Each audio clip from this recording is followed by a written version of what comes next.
তমো চলে আয়। তমু এখন উত্তেজিত হয়ে আছে। ওর উত্তেজিত হওয়ার কারণ হচ্ছে ওর দাদাকে স্নান করানো হচ্ছে। ও দাদাকে কেন কোথায় নিয়ে যাওয়া হলো, নিয়ে গিয়ে কি করা হচ্ছে ওর দাদাকে, এটাই তমুর কোয়েশ্চেন। আর আমি নিয়ে চলে এসেছি ওকে ছাদে, আর ছাদের গেটটাও লক করে দিয়েছি যাতে ও নিচে না যেতে পারে। চলো চলো আমরা দেখবো। দাদা তো স্নান করতে গেছে বাবু, ওকেও একটু বাদে নিয়ে করাবে আর কি স্নান।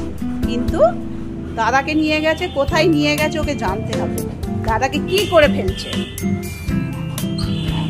কি হলো, থাকবেই না? কিরকম বদমাইশ ছেলে, মাথায় ওটাই ঘুরছে। দাদাকে বাথরুমে নিয়ে গেছে, কি করা হচ্ছে দাদার সাথে? দাদার সাথে কি করা হচ্ছে?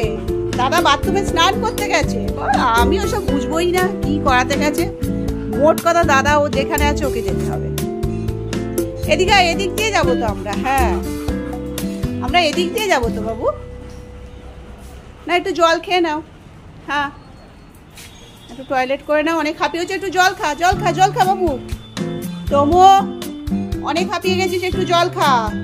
কোনো কথা শুনবে না ও, ওকে যে কোনো উপায়ে দাদার কাছে যেতে হবে। দাদাকে বাথরুমে নিয়ে গিয়ে কি করা হচ্ছে?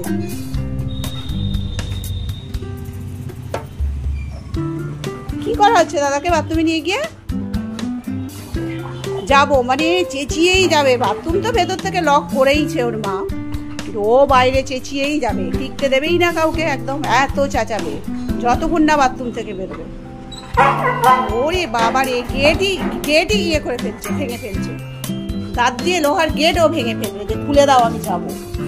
এটাকে তো তুই খুলে দিয়েছিস, এই যে টিনটা লাগানো আছে ওই খুলেছে।